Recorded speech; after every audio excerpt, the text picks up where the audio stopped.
کاندیدا بەهێز و لە هاتووەکانی لیستی 190 پارتی دموکراتی کوردستان هەمیشە هەمووانیان سەرسام کردو بەخۆیان لە سنووری پارێزگای سلێمانی یەکێکی تر لە کوڕەکانی ناو هێز و سەنگەری پێشمەرگە دەیان سنووری بینیوە ئازاری شەو ڕۆژ و سەرما و گەرمای چەشتووە میوانی ئەم جارم کاندیدی ژمارە 37 سەردار شەهید کوێخا ڕەسوڵ مالومەییە بەڕێزیان ئەمڕۆ میوانن لە بەرنامەی 6 پرسیار سڵاو بۆ ئێوە بینەر و بیسەر خۆشەویستەکانم بە هیوام تا کۆتایی پرۆگرامەکە چاتان لەسەر بەرنامەکە لامەدەن پرسیاری گرنگ لەگەڵ میوانەکەم گفتوگۆ دەکەین کاک سەردار زۆر بەخێر بێ بە هیوام ئەزمموی تاڵ و کۆکراوەی چەند ساڵەتان بگوازنەوە بۆ پەرلەمان و لەوەیە بیکەن بە خزمەت لە پیرۆزبایی داهاتوومان بۆ سەرۆکی کابینێنوێ جەنابشتی لەگەڵبی سڵای خۆت بۆ بیسەر و بینەرەکان بنێرە و بەرنامەکەمت بۆ باس دەکەم زۆر سپاس خات و کەنار سەرەتا سڵاو ڕێز بۆ کەسوکاری سەربەرزی شەیدان بۆ پێشمەرگە قارەمانەکانی سەنگەری بەرگری خاکی و ئاڵای پیرۆزی کوردستان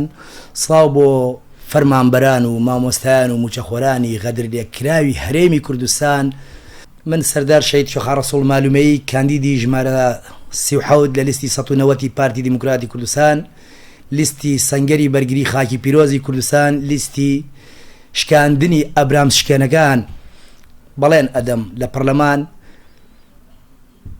پشگیریەکی سەرسەختی کەسوکاری سەربەرزی شەیدان و پێشمەرگە قارەمانەکانی سەنگەری بەرگری لە خاک و ئاڵای کوردستان بم بەڵێن ئەدەم وەک کوڕە شەهیدێک خۆم کوڕە شەهیدم و خۆشم پێشمەرگە بووم پێشمەرگەکانیش لە خزمەتیان نابوو ماوەی ئەم 33 ساڵ خەباتە بە دڵنیاییەوە ئەرک و ماف و ئازار و کەم و کورتەکانیشان ئەزانین ئیشەڵای بینە پەرلەمانی کوردستان ئینشاءالله کاک سەردار پرۆگرامەکەم بم جۆرەیە دوو بۆکس لە بەردەمی جۆنابتە بۆکسێکیان پڕەتی لە کارتی جیاوازی پرسیار و هەر پرسیارێک کە ڕادەکێشی دەیخوێنیتەوە بۆ بیسەر و بینەرەکانم وەڵامی دەدەینەوە گفتوگۆی دەکەین ئەیخینە بۆکسە بەتاڵەکە و بۆی دووبارە نەبێتەوە ڕوونەوە نیە فەرموون پرسیارێکەکەمان بۆ ڕابکێشی بەگشتی پرسیاری دەنگدەر و خەڵکن لە ئێوەی کاندید و بەربژێران ئامادەیت هیچ بەڵێنێک بدەیت ئەمە زۆر گرنگە ئێستا باسی هەندێک شتت کرد لە پێشەکی سەرەتای پرۆگرامەکە خەڵک ئەزمونێکی تاڵی لەگەڵ بەڵێندان هەیە بەڵێنی زۆر پێدراوە و کەمترینی چۆتە جێبەجێکردن کام بەڵێنانە دەدەی دەزانین دەچیتە ژێرباری و ئەو بەرپرسیارێتیە من بەڵێن ئەدەم بە کەسوکاری شەیدان باشە بە پێشمەرگە قارەمانەکانی کوردستان بە دەرەجەی یەک پێشمەرگەکان ممکنە لەگە بەڵێنەکانی من ئەو ڕاستیە بزانین کە من ڕازگۆم لەگەڵیان یا خودنا ئەو شاهیدێ بەجێ دێڵم بۆ برا پێشمەرگەکانم ئەوانەی لە سەنگەر لەگەڵ مابوون نەکو کەسێک کە من نەناسێ و بڕیار لەسەر مندا ئامادەیم تایە بەرگریکارێکی سەرسەخت بم لە کەسوکاری سەربەرزی شەهیدان و من حی بڕینەوەی من حی تایبەت بۆ کەسوکاری شەهیدان و پێشمەرگەکان و پێشمەرگەکان ئەم بەڵێنەی من بۆ ئەو دوو توێژە زۆر تایبەتە و بۆ توێژەکانی تر بۆ هەموو چین و توێژەکانی تر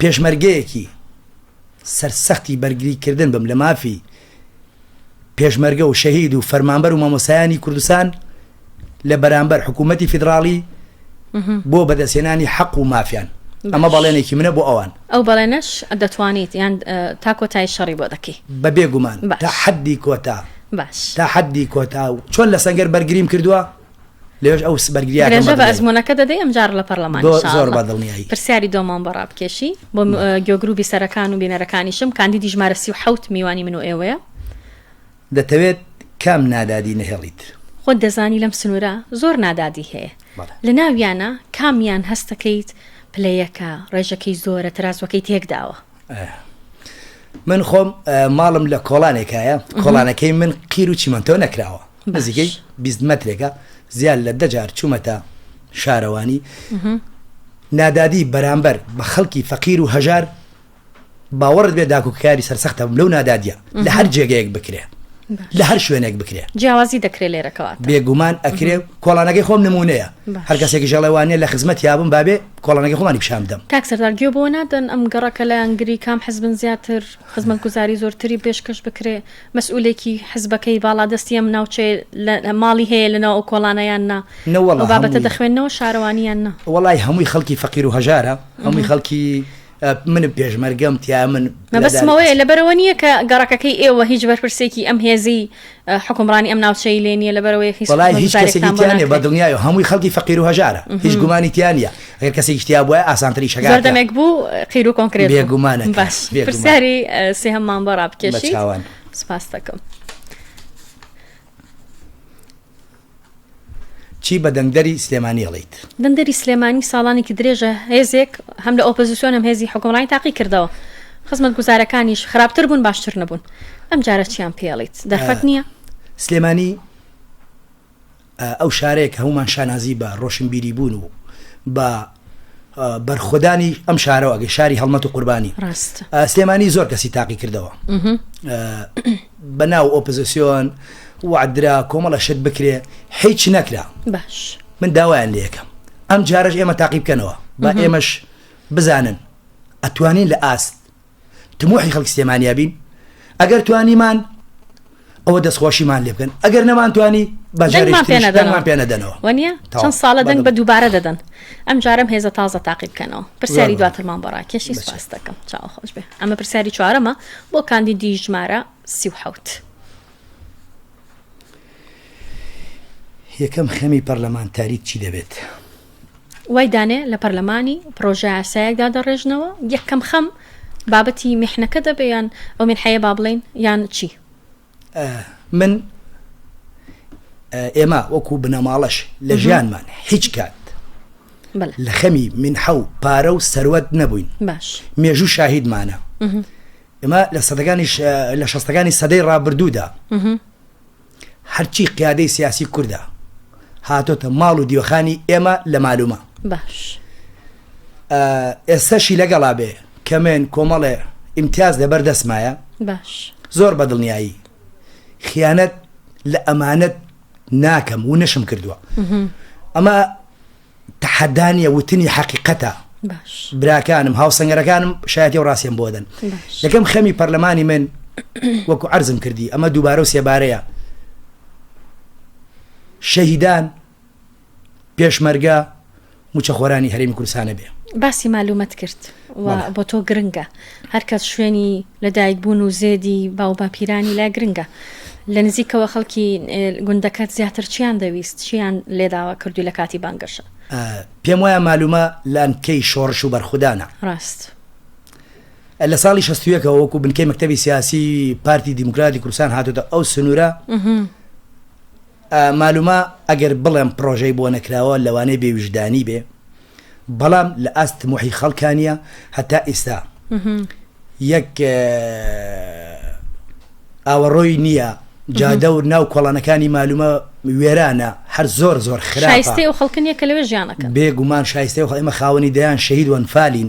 ئێمە ژێر پێی پێشمەرگە بووین لە هەموو مێژووی شۆڕژێڕی کووردا معلومە چایخانەیەک کەبابخانەیەکی تیانە بووە هەرچی هاتووە بۆ سەر ماڵ حتا لە جەنەڕاڵ مستەفا بارزانیەوە تا کۆتا پێشمەرگە بە هەموو شۆڕشەکانەوە لە معلومە میوانداری کراون.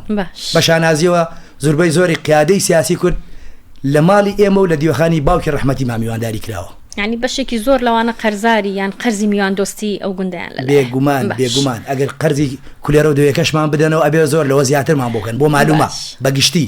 دەستخۆش پرسیاری پێنجەمان بۆ ڕابکێشی سپاس دەکەم.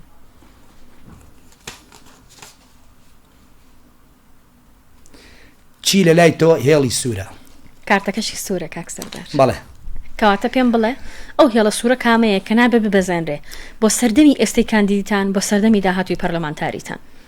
لای من هێڵی سوور خاکی پیرۆزی کوردستانە و ئاڵاکەی دیکە شکۆینەتەوە یەکە باشە ئەو پێشمەرگە و خوێنی شەهیدان ئەم چوارشتە لای من هێڵی سوورن و نابێ بشبەزێ و بەدڵنیاییشەوە لە پەرلەمان ڕێگەنادەن نابەدڵنیایی ئینشاءالله. پرسیاری کۆتایی و شەشەمان بۆ ڕابکێشە و هەموو جار دەڵێم ئێمە 6مان لە 16 ئابی 1946 وەرگرتو کاندیدی ئەمڕۆ ژمارەکەی 37 دەنگدەر بۆچی تۆ سەر بخات بڕیارت داوە هەر نزیک لە خەڵک بیت؟ بۆچی دەنگدەر پرسیار دەکا من بۆچی ئەم ژمارەیە ساح لێ بدەم؟ وەڵامێکی کورتە و پوخت و ڕوونم دەوێ.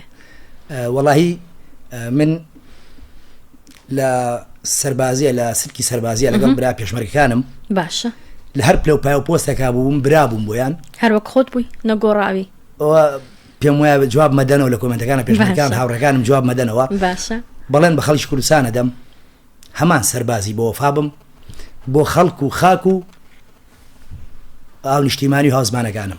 باش سپاس کە میوانم بووی ئەمڕۆ زۆر خۆشحاڵ بین کاندیدێکی دیکەی لێ هاتوو کوڕی پێشمەرگە و شەهید و سەنگەرەکانمان ناسی و لە نزیکەوە وەڵامی 6 پرسیاری گرنگی من و دەنگدەرانیدا دوا پێیام و ئەگەر دەتوێت زنجیرەکەتیان بیر بخەیتەوە دەتوانی فەرم.